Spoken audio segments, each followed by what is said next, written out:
Halo anak-anak, hari ini kita akan lanjutkan materi kimia tentang reaksi reduksi dan juga reaksi oksidasi. Nah, kira-kira apa itu reaksi oksidasi dan reaksi reduksi? Nah, untuk lebih memahami apa itu reaksi oksidasi dan reduksi dan bagaimana reaksinya, nah kita akan belajar bersama-sama. Dan sebelumnya, coba kalian perhatikan gambar ini. Nah, dari gambar ini kita lihat bahwa adanya perubahan warna pada buah apel dan juga buah pisang. Di mana buah apel yang dipotong akan berubah warna menjadi coklat, dan kita lihat bahwa kulit pisang itu berubah warna menjadi kecoklatan. Di sini adanya perubahan warna. Nah, kenapa bisa terjadinya perubahan warna? Jadi, terjadinya perubahan warna ini juga disebabkan oleh oksigen yang bereaksi dengan zat atau enzim yang terkandung dalam buah-buahan tersebut. Nah, pada saat bereaksi, enzim atau zat-zat dalam buah tersebut akan membentuk yang namanya antiseptik atau pelindung. Jadi untuk melindungi buah tersebut. Jadi pada saat bereaksi dengan oksigen maka akan terjadinya perubahan warna. Dan bukan hanya terjadi pada buah apel dan juga kulit buah pisang, tapi juga terjadi pada besi. Jadi pasti dalam kehidupan sehari-hari kalian pernah temui atau pernah lihat besi pada pagar-pagar itu yang terjadinya perubahan warna menjadi kecoklatan sampai kemerahan. Itu yang kita sebut dengan istilah berkarat. Nah, kalian bisa lihat pagar di keliling sekolah kita itu ada yang berkarat. Jadi kalau tidak dicat, tidak sering dicat, nanti bisa menyebabkan yang namanya karat. Karena apa? Bereaksi dengan oksigen. Nah, kita akan lihat perkembangan konsep reaksi oksidasi reduksi. Yang pertama, konsep oksidasi reduksi ditinjau dari penggabungan dan pelepasan oksigen. Jadi ditinjau dari penggabungan dan pelepasan oksigen. Nah, di sini oksidasi itu merupakan reaksi antara suatu zat dan oksigen. Jadi kalau reaksi antara suatu zat dan oksigen, maka nanti suatu zat tersebut akan bergabung dengan oksigen. Sehingga oksidasi itu disebut juga dengan reaksi penggabungan oksigen. Sehingga kita lihat reaksinya, 2 Mg solid ditambah O2 gas akan membentuk 2 MgO solid. Yang berikut CH4 gas ditambah 2 O2 gas akan membentuk CO2 gas ditambah 2 H2O gas. Jadi oksidasi adalah reaksi penggabungan oksigen. Kalau reduksi itu sendiri adalah reaksi pelepasan oksigen. Contohnya seperti ini, CuO solid ditambah H2 gas. Di sini oksigen akan dilepaskan, akan terlepas dari Cu, sehingga Cu akan berdiri sendiri dan O yang terlepas dari Cu ini akan bereaksi dengan H2 dan akan membentuk H2O. Sehingga CuO solid ditambah H2 gas akan membentuk Cu solid ditambah H2O gas. Yang berikut FeO solid ditambah CO gas akan membentuk Fe solid ditambah CO2 gas.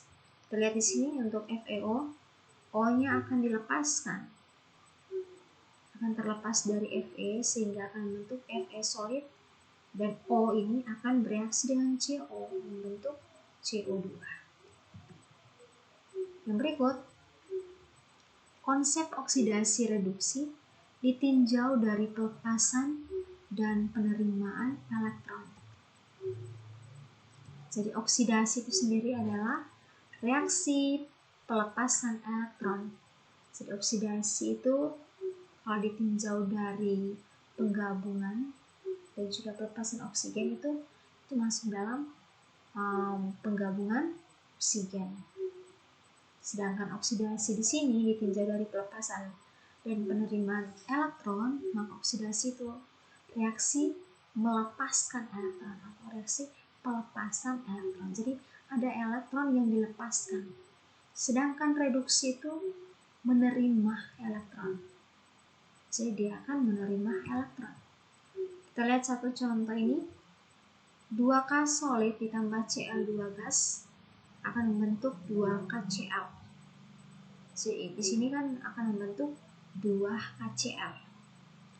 Jadi kita lihat bahwa suatu atom K itu melepaskan satu elektron.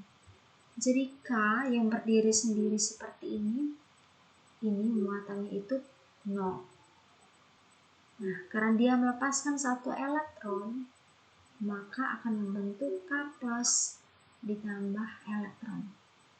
Jadi K akan melepaskan satu elektron sehingga akan membentuk K plus ditambah elektron.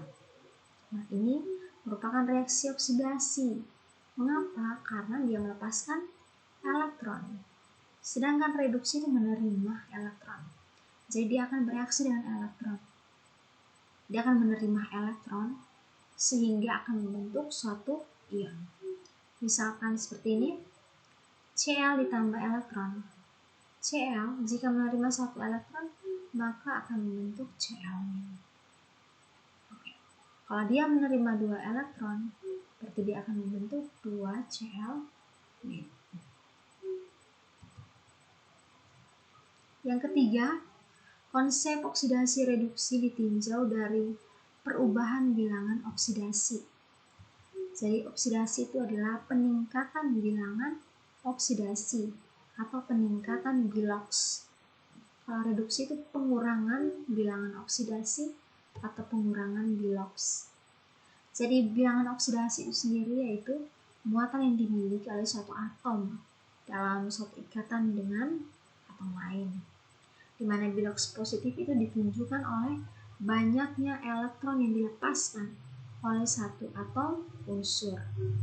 Jadi semakin banyak elektron yang dilepaskan, maka biloksnya akan positif. Muatannya itu pasti akan positif. Dan biloks negatif ditunjukkan oleh banyaknya elektron yang diterima.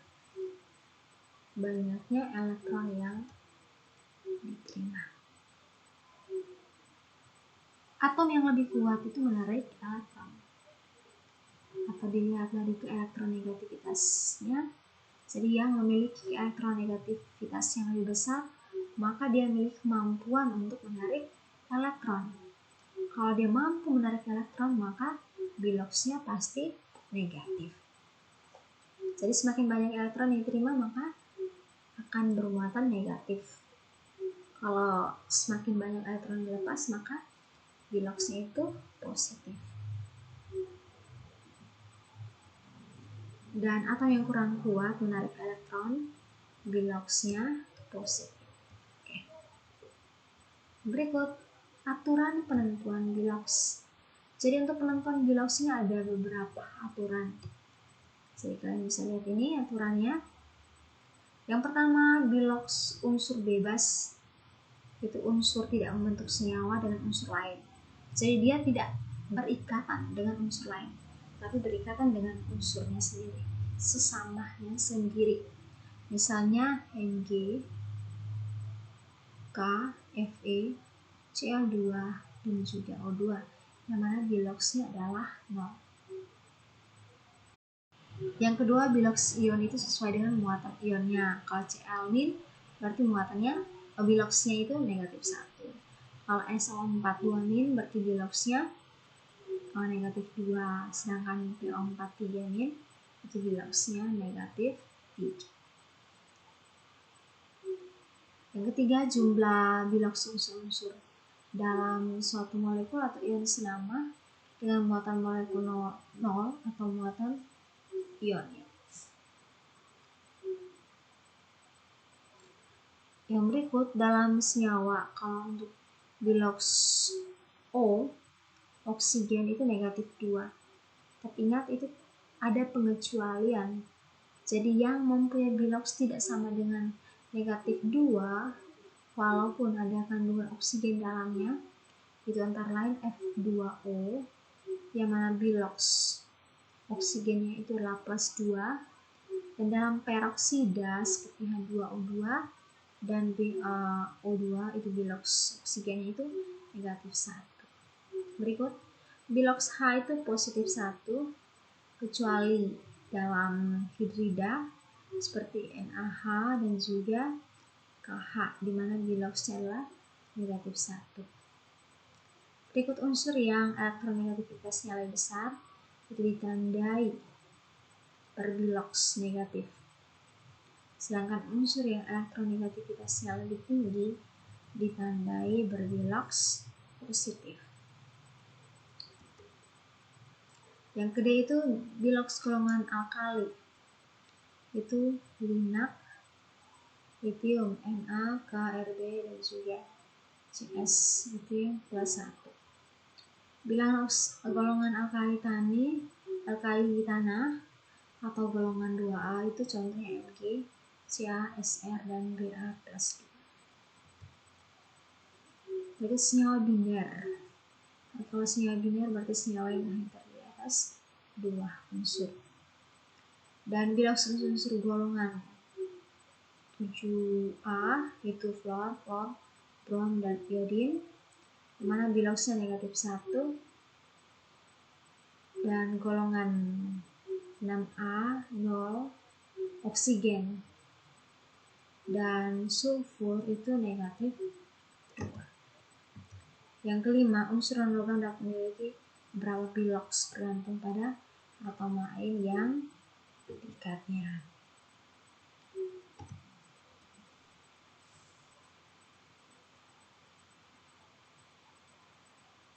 Oke, kalian bisa lihat ini gambar.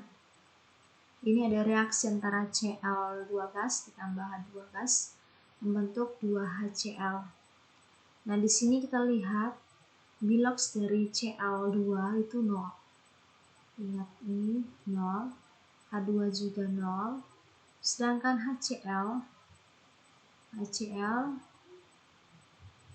ingat Cl min H berarti H2 itu mengalami reaksi oksidasi sehingga akan bereaksi dengan Cl2 dan membentuk HCl. Dan di sini terjadinya perubahan bilangan oksidasi, yaitu dari 0 menjadi positif 1. Yang berikut Cl2, biloxnya 0 dan akan bereaksi dengan H2 dan membentuk 2HCl. Dan bilox dari Cl2 itu 0.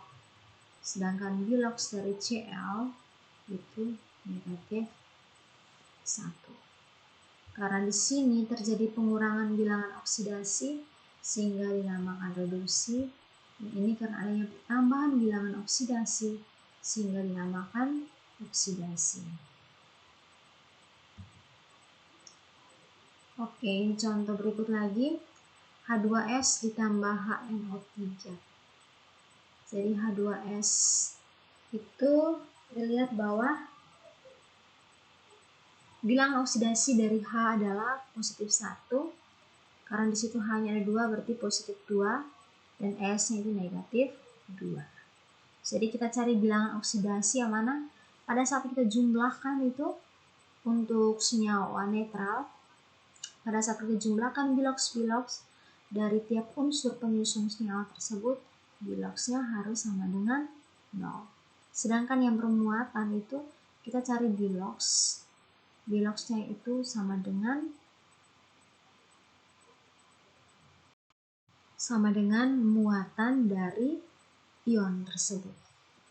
Contohnya H2SO, HSO4 min, HSO4 nah kita jumlahkan bilox dari tiap unsur-unsurnya harus sama dengan negatif 1. Nah kita lihat sini, ini bilox dari S adalah negatif 2, sedangkan bilox di produknya ini untuk S itu sama dengan 0 karena dia berdiri sendiri. Jadi ini terjadinya peningkatan bilangan oksidasi sehingga dinamakan oksidasi.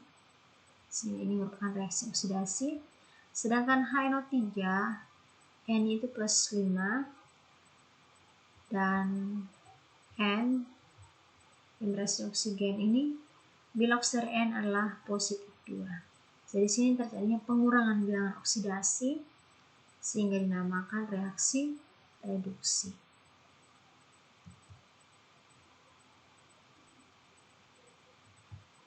Oke anak-anak, sekian materi tentang konsep dari reaksi reduksi dan oksidasi. Dan untuk lebih memahami materi ini, Ibu akan kirimkan soal untuk latihan dan kalian harus kerjakan. Dan setelah nonton videonya, silakan kerjakan soal dan kita akan bahas bersama-sama via Google Meet. Oke, sekian dari Ibu. Dan jika masih mengalami kesulitan, silakan bertanya dan Ibu siap untuk menjawab. Selamat pagi semuanya dan semangat selalu.